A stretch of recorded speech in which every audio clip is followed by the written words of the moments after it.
അതെ, സ്ത്രീയെ സംബന്ധിച്ചിടത്തോളം, ഭാര്യയെ സംബന്ധിച്ചിടത്തോളം ഇത്തരം കാര്യങ്ങളിലൊക്കെ ഭർത്താവിന്റെ പെർമിഷൻ അത്യാവശ്യം തന്നെയാണ്. ഭർത്താവിന്റെ കൽപ്പനകൾ പാലിക്കേണ്ടതുണ്ട്. പക്ഷേ ഏതൊരു കൽപ്പനയും, അത് ഭർത്താവിനോട് എന്നില്ല, ഏതൊരു സൃഷ്ടിയെയും അനുസരിക്കുന്ന സമയത്ത് നബി സല്ലല്ലാഹു അലൈഹി വസല്ലം ഒരു മാനദണ്ഡം പഠിപ്പിച്ചിട്ടുണ്ട്. അതെന്താണ്? ലാ ത്വാഅത ലി മഖ്ലൂഖിൻ ഫി മഅസിയത്തിൽ ഖാലിഖ്. ഖാലിഖായ നമ്മെല്ലാം പടച്ച അല്ലാഹു സുബ്ഹാനഹു വ തആലയെ നമ്മൾ അനുസരണക്കേട് കാണിച്ചിട്ട് ഒരു പടപ്പിനെ അനുസരിക്കാൻ പാടില്ല. അള്ളാനെ ധിക്കരിക്കാൻ ഉപ്പ പറയുന്നു, ഉമ്മ പറയുന്നു, സഹോദരൻ പറയുന്നു, സഹോദരി പറയുന്നു, ഭർത്താവ് പറയുന്നു. അവിടെയാണ് ഭർത്താവും കൂടി വരുന്നത്.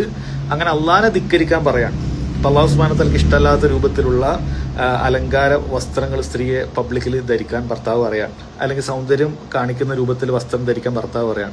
ഇങ്ങനെ പറഞ്ഞാൽ അതനുസരിക്കേണ്ടതില്ല. അതുകൊണ്ട് എനിക്ക് ഭർത്താവിനോടാണ് പറയാനുള്ളത്, ഒരിക്കലും നിങ്ങൾ നിങ്ങളുടെ ഭാര്യയെ എന്ത് ചെയ്യാൻ പാടില്ല, സൗന്ദര്യം കാണിക്കുന്ന രൂപത്തിൽ വസ്ത്രം ധരിക്കാൻ പറയാൻ പാടില്ല. അതിന്റെ കുറ്റം നിങ്ങൾ പറയേണ്ടി വരും. അത് ഏതൊരാളും ശ്രദ്ധിക്കേണ്ട കാര്യമാണ്.